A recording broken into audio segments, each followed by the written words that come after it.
Bienvenue dans cette nouvelle vidéo crypto. Aujourd'hui, on va aller voir plusieurs choses intéressantes. Donc, on va commencer avec ici le graphique qui nous montre donc que le Bitcoin et toutes les altcoins ont descendu de peu, mais on est quand même dans le rouge. Donc, Bitcoin à moins 1.46, on a l'ETH à moins 2.36 et le reste des altcoins, bon, plutôt stable, on va dire à moins de 10%. Là. On va aller voir aussi donc des graphiques, on va aller voir une mauvaise nouvelle, évidemment, avec CZ que vous avez sûrement vu. Donc, on va commencer avec ça. Et ensuite de ça, on va aller voir des graphiques, donc ETH, les altcoins, tout ça. Donc là, ici, je vous ai traduit ça en français, là, donc la semaine dernière qui a été assez incroyable, là. Donc beaucoup de choses qui se sont passées. On a CZ qui a démissionné de son poste de PDG de Binance. Il a accepté de payer donc 4,3 milliards de dollars. Mais en plus de ça, on ne le voit pas là-dessus, là. Il a fallu qu'il paye une caution pour pouvoir être libéré avant son procès, donc il va avoir lieu en 2024. Là. Donc il a payé, je pense, 175 millions la caution, puis ensuite de ça, il y avait une amende de 50 millions avec tout ça. Donc je ne sais pas si vous l'avez vu passer, mais on a vu le transfert de Binance de 4 milliards qui s'est fait la semaine dernière. Ensuite de ça, ben, on a une bonne nouvelle malgré ça. Malgré cette mauvaise nouvelle, on a quand même le Bitcoin qui a atteint un nouveau sommet, donc touché les 38 500. Donc malgré cette énorme nouvelle qui aurait pu faire chuter et donc plusieurs personnes s'attendaient depuis longtemps. Là, on parlait de Binance, tout ça.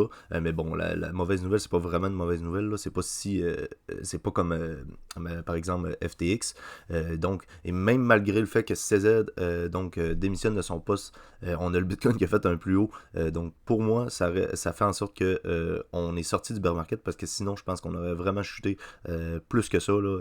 Donc c'est une nouvelle que les gens attendaient, pas nécessairement, mais on parlait souvent de Binance, et donc si Binance y arrivait quelque chose, ben on pourrait voir le Bitcoin sous les 10 000, et on a fait un plus haut. Donc pour moi, ça reste bullish. Si on va faire un petit tour ici, donc là, évidemment, cette image-là vaut 1000 mots. J'ai pas besoin de dire grand-chose là-dessus. Donc, je veux que vous fassiez votre propre idée pour ça. Mais juste rappeler qu'ici, on a une supply infinie. Ici, on a une supply limitée à 21 millions. Ce qui fait en sorte que le Bitcoin ne peut qu'augmenter avec le temps. Et donc, je vous laisse faire votre idée par rapport à ce graphique-là. Ici, qu'est-ce qu'on a? On a le graphique du Bitcoin. Ici, à chaque fois dans ces ronds-là, on voit les bottoms de marché. Et qu'est-ce qu'on voit sur le graphique en bas là? Donc, qui nous montre ici qu'à chaque fois qu'on est sous les zéros, on n'y est vraiment pas souvent sous les zéros. Et donc, on l'a eu une fois ici, deux fois ici, trois fois, quatre fois. Et à chaque fois, on est dans les bottoms de marché. Ce qui nous montre vraiment que le Bitcoin, encore une fois, serait sorti de son bear market. On aurait fait le bottom en novembre 2022. Donc, on continue quand même d'accumuler parce qu'on est encore très bas dans le graphique. Là. Ici, on est par exemple comme on l'était ici, et donc ce qui correspond environ ici. Et on a à peu près ici ce qui correspond environ ici. Donc, il nous reste encore une bonne hausse à avoir, surtout avec les institutions qui commencent à accumuler des cryptos. Je reviens avec ça ici, donc que j'ai oublié de mentionner. J'ai pas trouvé le graphique, mais on a vu dans le fond la semaine dernière donc qu'il y a eu beaucoup d'achats de Bitcoin sur Coinbase. Et je sais pas si vous êtes au courant de ça, mais les gros gestionnaires de fonds qui ont fait des demandes d'ETF Bitcoin, donc comme BlackRock, Fidelity, tout ça. La plupart d'entre eux font affaire avec Coinbase donc pour l'achat de leur Bitcoin. Et donc, on pense que peut-être il aurait voulu faire en sorte que Binance ne soit plus les premiers, parce que Binance, évidemment, c'était la première plateforme dans le top 1. Et donc, on pense que ces institutions-là ont fait en sorte de tasser Binance pour prendre plus de place, pour que Wall Street prenne plus de place. Et donc, ça permettrait à eux de prendre la majorité du marché. Et donc là, on a vu la semaine dernière beaucoup d'accumulations de Bitcoin qui se sont faites sur Coinbase avec la hausse de prix. Et donc, ce qui pourrait vraiment être ces institutions-là qui accumulent du Bitcoin. Donc, voilà ce que je voulais mentionner ici. Donc, ça, on l'a vu. Si on va faire un petit tour sur ETH, ici, on est d'après moi, on est sur du 4 heures environ. Là. Donc là, on voit vraiment qu'on a un genre de triangle descendant qui se formait, plus une grosse zone de résistance support ici. Et donc là, on a brisé ce triangle descendant ici. On est venu faire un pullback dessus. Ici, on est venu retoucher chercher les liquidités du haut pour ensuite venir faire un autre pullback sur la même résistance et sur le support. Donc ça, pour moi, c'est hyper bullish. Je pense pas qu'on va venir briser ça à la baisse, mais encore une fois, ça pourrait arriver. Sinon, on a la zone ici des 1890, 1932 environ qui pourrait nous servir de support. On va aller voir ETH justement sur des plus grosses time frames. Donc là, qu'est-ce qu'on voit? Celui-là, je vous l'avais déjà montré. Donc on a le gros triangle ici, triangle symétrique là, avec les lignes bleues ici. Ensuite de ça, on a le triangle ascendant avec cette ligne bleue-là et cette ligne qui monte là. Et là, on était venu briser cette zone de triangle ici symétrique, donc on est venu la briser ici. On est venu briser cette zone de résistance-là. Donc ici, on est venu toucher la zone plus haute de résistance parce qu'on avait deux zones de résistance ici. Je ne sais pas si vous le voyez là, donc on voit que la ligne bleue ici, elle vient toucher les clôtures de bougie ici, toutes les tops des mèches ici, tandis que cette zone-là ici nous a servi, donc on voit qu'ici, quand on est venu la briser à la baisse, ben, on a eu toute la zone de bear market. On voit que c'est une zone aussi ici de confluence qui nous a servi de support et de résistance plusieurs fois. On a les clôtures de bougie ici, donc c'est pour ça que j'ai tracé les deux lignes ici. Puis en plus de ça, ben, on voit que nos tops de bougie ici, si on zoome, ben, on est venu directement sur cette zone-là. Donc, on voit qu'on a ces deux zones-là qui étaient résistance. On est venu briser la première ici pour venir toucher la deuxième. On a ensuite fait un pullback dessus quasiment parfait. Là, on voit qu'on joue pas mal entre ces deux-là. Là, on est sur du weekly ici, mais si on se met sur du, par exemple, 4 heures, vous allez voir qu'on joue pas mal dans ces zones-là. Là. Je vais essayer de le refresh, ça sera pas bien long. Puis ensuite de ça, je vais vous montrer quelque chose d'assez intéressant pour le TH. Bon, là, je pense qu'il faut que je le réécrive. Link USDT. En dessous de ça, je vais vous montrer aussi d'autres graphiques assez intéressants. Là. Donc, on a eu nos clôtures weekly, évidemment, hier. À l'heure où je tourne cette vidéo, on est lundi. Donc, on a eu nos clôtures dimanche soir hier. Donc, qui se sont faites. Et donc, on a des nouvelles assez positives là, avec ces clôtures-là. Donc là, je reviens à ce que je voulais dire ici. On va se mettre dans 4 heures. Évidemment, on va voir. Donc, on voit qu'on on joue pas mal entre ces deux lignes-là. Donc en 4 heures, là, on fait des hauts, on vient toucher la base, on vient toucher le haut. Donc on voit que ça se promène pas mal là-dedans. Et donc sur cette zone-là, c'est pas mal le petit graphique qui nous montre ici. Là. Donc c'est à peu près en 4 heures ici. Donc c'est cette zone-là. Donc là, on est sur ce genre de triangle qui descend ici. On est venu faire un pullback dessus et deux pullbacks dessus dans le fond. Et là, qu'est-ce que je voulais vous montrer? Pas ça ici. On va venir ici. On va se mettre en weekly comme on l'était tantôt. Donc là, si on prend la zone de résistance plus haute ici, donc la ligne jaune ici, donc qui est la deuxième zone de résistance que je vous ai montré tantôt, avec cette ligne de triangle, on a donc un gros triangle ascendant, je ne sais pas si vous le voyez, avec la ligne bleue ici qui viendra toucher là, on a ce triangle ascendant là. Là, on n'a pas encore brisé cette zone de résistance là, et donc si on vient toucher cette zone, briser cette zone de résistance là, on a une target. Évidemment, la target, on la calcule lorsqu'on est venu briser cette zone de résistance là à la baisse, jusqu'à la base, donc jusqu'au point bas du triangle descendant qu'on est venu toucher. Donc là, je l'ai calculé là-dessus, mais on pourrait le prendre un petit peu plus haut, ce qui donne environ cette ligne là, et donc la target est environ aux 5000 $ US, ce qui correspond un petit peu plus haut que le top qu'on avait fait l'ATH qui était donc aux 4800 environ, là, 4860 pour Binance là, dans cet exemple-là. Mais on a vraiment une target, donc lorsqu'on va briser ça, on a une target aux 5000 $, ce qui correspond à un break ATH, là, brisure de l'ancienne ATH, mais évidemment ça peut prendre extrêmement longtemps là. On vient briser ça, on vient faire un pullback et donc ça peut correspondre au top du marché fin 2025, donc on pourrait venir par exemple chercher la target ici et même à ça peut vraiment être avant dans le fond, parce que nécessairement moi je pense qu'on va avoir une brisure d'ATH, mais qu'on va aller chercher beaucoup plus haut. Donc la brisure de l'ATH se fera pas dans les prochaines semaines. Évidemment, là, on est en weekly ici, donc chaque candle, c'est du weekly. Donc on pourrait venir briser, par exemple, ici, ou cette semaine, ou dans les prochaines semaines. On vient faire un pullback sur plusieurs semaines. On vient monter, puis on pourrait venir, par exemple, briser l'ATH de ça fin 2024. Comme la dernière vidéo que je vous avais montré quand je pensais que le Bitcoin allait briser son prochain ATH. Donc, la vidéo va apparaître en haut si ça vous intéresse. Donc, on voit dans les graphiques, selon moi, quand on pourrait voir une cassure de l'ATH pour le Bitcoin. Et selon moi, l'ETH, ça va ressembler à peu près au même temps là, environ. Là. Donc, pourquoi pas fin 2024, voir une brisure de l'ETH, peut-être avant. Donc, à voir. Si on vient faire un petit tour ici sur ETH BTC, donc ce graphique-là nous montre l'ETH contre le BTC. Donc lorsqu'on chute on a une surperformance du BTC face à l'ETH, et lorsqu'on monte dans ce graphique-là, on a une surperformance de l'ETH face au BTC. Donc là, qu'est-ce qu'on voit? C'est qu'on a une structure ici qui est en train de se former en genre de W. Donc on avait ce gros triangle descendant-là, triangle symétrique, on va dire. Donc là, on l'a juste jusque-là. Mais ce graphique-là, il va vraiment plus loin. C'est juste que je pense que j'ai pas la bonne version. Là. Mais on a ce genre de gros triangle symétrique ici. Et à chaque fois, on venait chercher le haut, on venait chercher le bas. On l'a eu plusieurs fois avant.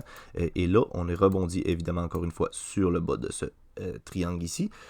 Pour ensuite venir chercher ici. Et ensuite, quasiment venir retoucher la base. Mais là, on voit qu'on a un genre de W en formation qui n'est pas encore confirmé. Évidemment, il faut venir briser cette zone de coup ici qu'on appelle là, donc une neckline. Et une fois qu'on va briser ça, selon moi, on va venir chercher le haut, venir rechercher ça en pullback pour ensuite exploser et donc voir une surperformance de l'ETH face au Bitcoin. Parce que si on revient sur l'ETH ici, on peut voir que dans son triangle descendant, triangle ascendant ici, on n'est pas venu briser la zone de résistance, tandis que le Bitcoin, lui, a brisé sa zone de résistance et même beaucoup plus haut. Là.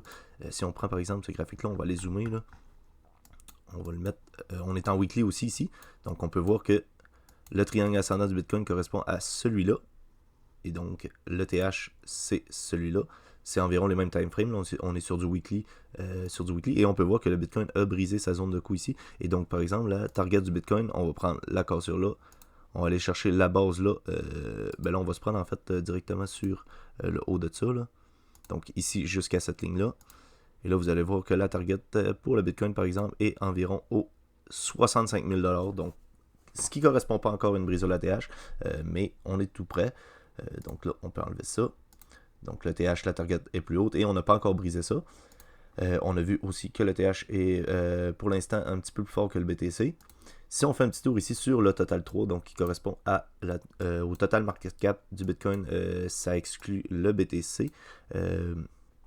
Si on vient voir ici, donc exclude BTC et ETH, donc c'est toutes les altcoins sans l'ETH et sans le BTC. Donc on voit qu'on a aussi ces genres de triangles symétriques ici. On a deux lignes de résistance aussi ici. Même chose que sur l'ETH que je vous ai montré tantôt. Donc on peut voir qu'on est venu briser ce triangle ici. On l'a brisé ici. On est venu briser la première résistance ici. Donc avec le haut de ces mèches-là, on peut voir qu'on a une zone de confluence ici. On est venu briser la deuxième. Donc plus bullish que l'ETH encore, parce que l'ETH n'a pas encore brisé sa zone ici. On peut voir qu'ici, c'est une zone de résistance. On est venu plusieurs fois toucher ici. Ensuite de ça, qu'est-ce qu'on a eu? On a eu notre clôture donc de la dernière semaine qui s'est faite par-dessus celle-là. Donc on a eu un pullback sur la deuxième. On peut voir qu'on est venu retester cette zone qui est devenue une zone de support, qui était une résistance avant et qui est devenue une zone de support. Et là, on est pratiquement par-dessus la deuxième zone de résistance qui est devenue un support aussi. Donc hyper bullish pour les altcoins. Dernier graphique que je vais vous montrer, le Tao, donc j'en ai parlé plusieurs fois, la vidéo du Tao va apparaître en haut, donc allez la voir si ça vous intéresse. Je parle un petit peu du projet, pourquoi j'en ai accumulé. Donc j'en avais accumulé pas mal, ma moyenne d'achat est environ au 58, donc on peut voir que si on prend la règle, 58$, on va se mettre environ au 58, bon 59 c'est pas très grave, jusqu'au top. C'est à 425%, donc c'est un x5.25, mais évidemment j'ai pris quelques profits lors de la hausse, parce que normalement j'attends un petit peu, mais lorsqu'on voit des altcoins de même et on n'a pas une confirmation vraiment d'un cycle haussier, parce que oui, on peut être dans un début de cycle haussier, mais pas être dans le cycle exponentiel du bull run. Donc, lorsqu'on voit des cryptos exploser comme ça, et le Bitcoin qui suit pas tellement, donc là, par exemple, si le Bitcoin se met à redescendre, ben, on va voir des cryptos comme ça qui ont explosé, qui peuvent vraiment chuter, là. On va calculer, mettons, par exemple, au top, et qui peuvent encore chuter de 50%. Si on prend un 50%, par exemple, on verrait le Tao revenir aux 150. Donc, moi, j'ai préféré prendre quelques profits. Donc, les derniers profits que j'ai pris, c'était exactement au top, là, en fait, c'était à 300$ à peu près, là. Si on se met en 4 heures. On va aller rechercher le graphique, c'est pas très grave là. TradingView bug souvent, je sais pas pour vous là, à moins que ce soit mon ordinateur peut-être là, mais j'ai un petit peu de la misère avec TradingView. On va aller rechercher le Tao.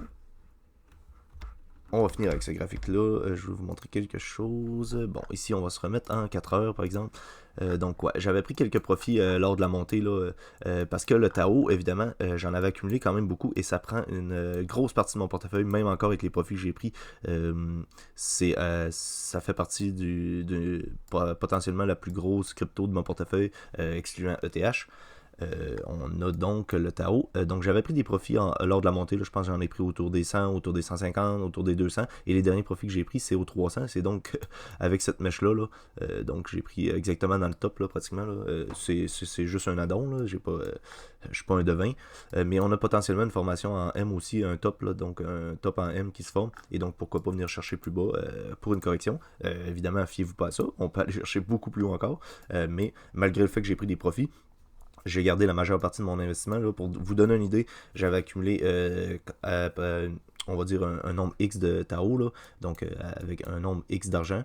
Et donc, j'ai fait environ une moyenne de fois 3 fois 4 à peu près à l'heure actuelle. Et donc, même avec les profits, je calcule avec les profits parce qu'on a mesuré tantôt, je serais à x5 sinon, mais avec les profits, j'étais environ x3, x4, ce qui reste excellent. J'ai sorti environ ma position initiale lors de cette montée avec un petit peu de profit, donc environ 20% de plus de profit. Et le reste, je le laisse courir pour le prochain bull run parce qu'évidemment, c'est pas terminé, mais on pourrait voir le Tao qui corrigerait vraiment plus bas. Si on prend par exemple les Fibonacci, on prend le bas ici et on prend le top.